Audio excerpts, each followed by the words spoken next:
मैं वंदे मातरम पर डिबेट कर रहा हूं, आप अलग लाइन पर चले। जिस दिन अमेरिका पीएम मोदी बाकी चीजों पर डिबेट करूंगा उस दिन आप भर भर के बोलिएगा। आज वंदे मातरम पर पूछ रहा हूं, उसका जवाब दे दीजिए। मैं आ रहा हूं आपके पास। आप क्या डिबेट करोगे? आपसे आपको जब भाजपा कार्यालय से संदेशा आएगा तब डिबेट करोगे। प्रूफ कीजिए। आप युवाओं के भविष्य पर प्रूफ कीजिए, झूठ मत बोलिए। डिबेट करोगे। झूठ मत भारत बोलिए। को कोई नहीं बोलेगा। डिबेट करोगे। विनय सिंह जी, देश के गद्दारों के लिए डिबेट करोगे। विनय सिंह जी, आप देश के गद्दारों विनय सिंह जी, आप प्रूफ कीजिए कि मैं जो डिबेट कर रहा हूं इसकी एक लाइन भी भाजपा कार्यालय, संघ कार्यालय, वीएचपी कार्यालय या किसी भी कार्यालय से आया। प्रूफ कीजिए, जाने नहीं दूंगा, नहीं तो माफी मांगिए। बिल्कुल माफी मांगिए या प्रूफ कीजिए। आप सुनिए। अरे कुछ नहीं सुनूंगा, कुछ नहीं सुनूंगा। विनय सिंह, विनय सिंह मेरी बात सुनिए। विनय सिंह मेरी बात सुनिए। विनय सिंह मेरी बात सुनिए। कुछ नहीं सुनूंगा, कुछ नहीं सुनूंगा। पहले माफी मांगिए कि विद्यानाथ झा जी मैंने जो कहा वो मेरी गलती थी, या प्रूफ कीजिए। किसी के पास नहीं जाऊंगा विनय सिंह। सिर्फ माफी आप और स्क्रीन पर रहेंगे और मैं रहूंगा। किस तरह की माफी? आप नवभारत पर मेरे शो पर और मुझ पर सवाल उठा रहे, प्रूफ कीजिए। किस तरह की माफी? आप नवभारत पर मुझ पर और मेरे शो पर सवाल उठा रहे, प्रूफ कीजिए, नहीं तो माफी मांगिए। माफी मांगिए नहीं तो प्रूफ कीजिए। मैं कह रहा हूं माफी मांगिए नहीं तो प्रूफ कीजिए। प्रूफ कीजिए। बिल्कुल नहीं, बिल्कुल प्रूफ कीजिए। आप प्रूफ कीजिए। जो है प्रूफ कीजिए। पार्टी से सवाल नहीं कर आप प्रूफ कीजिए। आप सवाल मुझे मत सिखाइए सवाल किससे क्या करना नहीं करना है। आपने जो बोला है वो प्रूफ कीजिए। आप सवाल नहीं करते। माफी मांगिए। आपने पूछा, माफी मांगिए। सरकार से पूछा, माफी मांगिए। विनय सिंह, पूछा, विनय सिंह माफी मांगिए। विनय सिंह माफी मांगिए। बर्बरता हुई है। नहीं तो बोलिए कि झूठे हैं आप। बिल्कुल नहीं। नहीं तो बोलिए झूठे हैं आप। समाजवादी पार्टी का झूठा प्रवक्ता है आप। बोलिए, आप बोलिए समाजवादी पार्टी का झूठा प्रवक्ता हूं मैं। झूठे हैं आप बोलिए समाजवादी पार्टी का झूठा प्रवक्ता हूं मैं। तो जानते ही हैं आप एजेंडा भाजपा आप बोलिए कि आप समाजवादी पार्टी के झूठा प्रवक्ता हैं।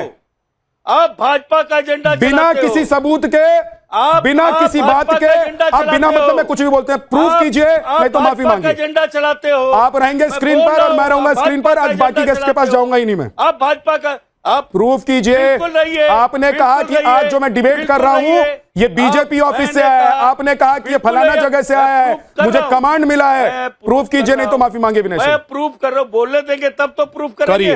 करिए। मैं बोलने देंगे तब तो प्रूफ करेंगे। हैं? आपने क्या ये जो बर्बरता पूर्वक हुआ है, सब इधर उधर नहीं, सवाल प्रूफ कीजिए। आपने कहा अरे मेरे जैसा तो आपने हिम्मत नहीं है, हिम्मत नहीं है विनय सिंह। जिस दिन ये प्रोटेस्ट चल रहा था ना, जमीन पर खड़ा होकर और छात्रों के बीच से, गुंडे बदमाशों के बीच से रिपोर्टिंग कर रहा था। इतनी हिम्मत होती तो दिल्ली में 20 तारीख को दिखाई देते। माफी मांगिए नहीं तो बोलिए कि मैं झूठा प्रवक्ता हूं समाजवादी पार्टी का। आप बिल्कुल थे। आप बोलिए कि मैं समाजवादी, बोलिए मैं विनय सिंह बिट्टू समाजवादी पार्टी का झूठा प्रवक्ता हूं। जो मुंह में आता है बोलता हूं। मैं गैर जिम्मेदार प्रवक्ता हूं। मेरे पास कोई सबूत नहीं होता, उसके बावजूद मैं बोलता हूं। और नहीं तो माफी मांग लीजिए नवभारत से, विद्यानाथ झा से और मेरे इस शो के तमाम दर्शकों से। क्या भाजपा का एजेंडा चलाते हैं? प्रूफ कीजिए। आप बोलिए। प्रूफ कीजिए। आप बोलिए। प्रूफ कीजिए। आप भाजपा का एजेंडा चलाते हैं। आप प्रूफ कीजिए। आप भाजपा का एजेंडा चलाते हैं। प्रूफ कीजिए। आपने प्रश्न किया? मैंने प्रश्न किया। आपसे तो प्रश्न कर रहा हूं। आपने अमित शाह से प्रश्न किया? मैं जिससे प्रश्न करना होता है करता हूं। अपनी पार्टी से पूछ लीजिएगा, अपने पार्टी के प्रवक्ताओं से पूछ लीजिएगा जो यहां पर बैठते हैं। आप पहले बोलिए कि मैं विनय सिंह बिट्टू समाजवादी पार्टी का गैर जिम्मेदार झूठा प्रवक्ता हूं। जो मुंह में आता है बोलता हूं। मेरे पास कोई सबूत नहीं होते, कोई प्रूफ नहीं होता, लेकिन मैं बोल देता हूं। और नहीं तो माफी मांगिए। आप भारतीय जनता पार्टी का एजेंडा चलाते हैं। प्रूफ कीजिए। आप भारतीय जनता पार्टी प्रूफ कीजिए। विद्यानाथ झा सीना ताने खड़ा है आपके सामने। प्रूफ कीजिए। अमित शाह से प्रूफ कीजिए। आपने अमित शाह जी से प्रश्न किया? सबूत दिखाइए। गृह मंत्री से प्रश्न किया? सबूत दिखाइए कि आज जो मैं डिबेट कर रहा हूं आपने कहा कि ये बीजेपी दफ्तर से आया है। इसको प्रूफ कीजिए नहीं तो माफी मांगिए। सिट्टी पिट्टी गुम। आप प्रूफ तो है। चेहरे का रंग देख लीजिए। शीशा मंगवाइए विनय सिंह जी, शीशा मंगवाइए। भारतीय जनता पार्टी है कोई सामने? भारतीय जनता पार्टी आपके सामने कोई है? शीशा मंगवाइए और चेहरे का रंग देखिए। उतर गया है चेहरे का रंग। Doctor Mumtaz Alam Rizvi please अब रुक जाइए, नहीं तो फिर रख दूंगा स्क्रीन पर। किसी को नहीं आने दूंगा, फिर बोलूंगा माफी मांगने के लिए। अश्विनी मिश्रा जी, राष्ट्रगान, राष्ट्रध्वज की तरह अगर राष्ट्रगीत को भी कानूनी कवच मिल रहा है तो इसमें सियासत हो रही है, धार्मिक एजेंडा चलाया जा रहा है, एक तबके के साथ अन्याय किया जा रहा है, जबरदस्ती किया जा रहा है, थोपा जा रहा है, या देश के लिए ये गीत तो लोग गाते रहे आजादी के वक्त से, तो उस गीत को कानूनी जामा पहनाया जा रहा है? क्या दिक्कत है इसमें? आप लोगों को दिक्कत है? आपकी पार्टी को दिक्कत है क्या? विद्यनाथ जी, कैसी आयरनी है कि जिस पार्टी ने ये गीत दिया, जिस स्वतंत्रता सेनानियों ने ये गीत दिया, आज ये नैरेटिव चलाया जा रहा है कि उनको दिक्कत है। और नलिना सिंह ने बिल्कुल सही कहा, जिसको वंदे मातरम से दिक्कत है उसको देशद्रोही की श्रेणी में रखा जाना चाहिए। मैं इसे पूछना चाहता हूं कि क्या ये हेडगेवार को, गोलवालकर जी को देशद्रोहियों की श्रेणी में रखेंगी, क्योंकि उनको वंदे मातरम से दिक्कत थी। दूसरी बात आपने ये कही विद्यनाथ जी कि ये एक जो वंदे मातरम को कवच मिल रहा है उससे लोगों के अंदर देशभक्ति की भावना जागेगी। तो आप ये कहना चाह रहे हैं? मैं ये नहीं कह रहा हूं, मैं ये कह रहा हूं कि इससे नहीं, मैं सुन लीजिए, मैं फिर दोहरा देता हूं, कोई बात नहीं अश्विनी जी, मैं फिर मैं ये कह रहा हूं कि अगर किसी गीत से, किसी गान से लोगों के भीतर देशभक्ति की भावना जगती है और वो देश के लिए एक स्तुति है, भारत माता के लिए स्तुति है, तो उसको अगर कानूनी जामा पहनाया जा रहा है या राज्यसभा से उस बिल को पास करा लिया गया है, तो खुश होना चाहिए ना कि हाँ भाई चलो ये तो वो गीत है ना हमारा, जिस गीत से हम आजादी के आंदोलन को चलाते थे, लड़ाई लड़ते थे आजादी के लिए। विद्यनाथ जी, हम अपने पेरेंट्स के चरण स्पर्श करते हैं, पैर छूते हैं, सम्मान में छूते हैं। क्या आपको लगता है उसके लिए कानून बनाने की जरूरत है कि माता पिता के पैर छूना अनिवार्य है? वो भी उन लोगों को जो वंदे मातरम का हमेशा से विरोध करते रहे हों, जो अपने माँ बाप का सम्मान न करते हो, अपनी माँ का सम्मान न करते हो, वो इसको एडवोकेट करें। मुझे समझ में नहीं आता, सिर्फ पॉलिटिकल एजेंडा लगता है।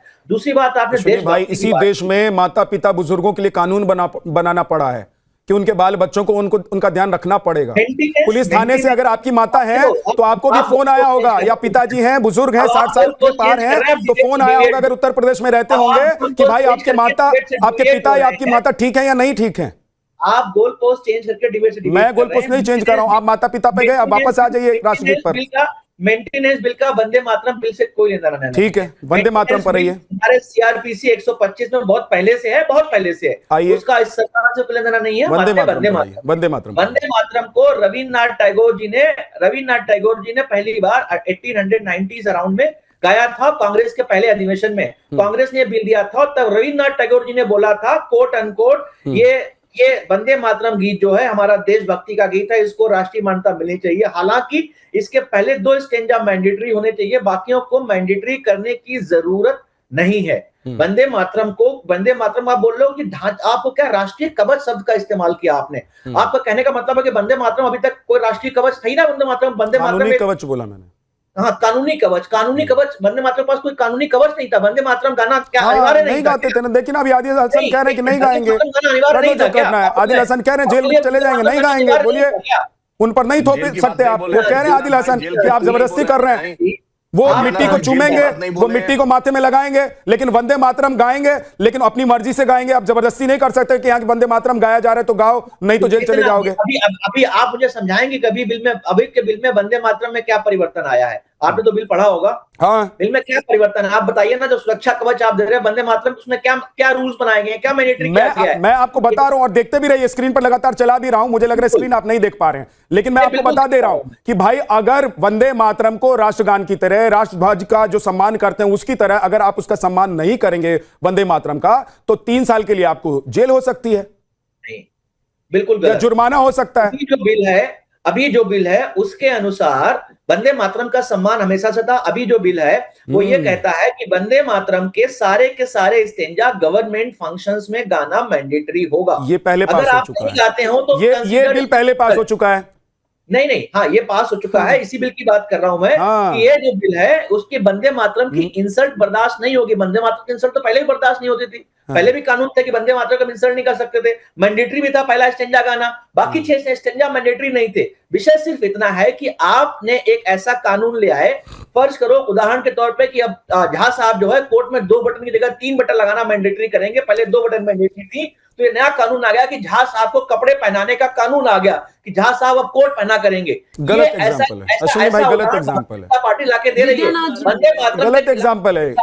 अश्विनी भाई ये गलत एग्जाम्पल है, आप इतने विद्वान व्यक्ति हैं, इस तरह से एग्जाम्पल मत दीजिए, कोई अच्छा एग्जाम्पल ढूंढ के लाइए, तब तक मैं आऊंगा फिर आपके पास। सुबोही जी आप कुछ कहना चाह रही हैं जल्दी से 20 सेकंड में, उसके बाद मुमताज आलम रिजवी। देखिए विद्यानाथ जी, राजनीति अपनी जगह है, जो लोग भी अपनी राजनीतिक हित साधने की कोशिश कर रहे हैं, मैं उनसे सिर्फ इतना कहना चाहती हूं कि इस वक्त ग्लोबल क्राइसिस का समय है, जिस वक्त पूरा एक वैश्विक संकट से पूरी दुनिया जूझ रही है, उस समय राष्ट्र भावना, राष्ट्र प्रेम और राष्ट्रभक्ति 140 करोड़ भारतीयों में आनी, एंड विद नो कॉम्प्रोमाइज, जिसमें आपके अंदर नहीं है राष्ट्रभक्ति, आपको वंदे मातरम की जरूरत है राष्ट्रभक्ति लाने के लिए, आपके अंदर राष्ट्रभक्ति नहीं है। देश में इस तरह का आर्ग्यूमेंट होना ही नहीं चाहिए कि हम वंदे मातरम नहीं बोलेंगे, हम भारत माता की जय नहीं बोलेंगे। जहां पे राष्ट्र है, राष्ट्र हित है और राष्ट्र की भावना और सम्मान है, वहां पे अक्रॉस पार्टी लाइन सबको अग्री करना चाहिए। अरे देखिए, चिल्लम चिल्ली वाले सब्जेक्ट्स नहीं है, मैं किसी पॉलिटिकल लेकिन पार्टी ये क्या का बात हिस्सा हुई, नहीं एक सेकंड, ये क्या बात हुई, हूं। आ रहा हूं आदिल भाई, आ रहा हूं आपके पास, पॉलिटिकल पार्टी, एक सेकंड, लेकिन ये क्या बात हुई, अभियान की प्रवक्ता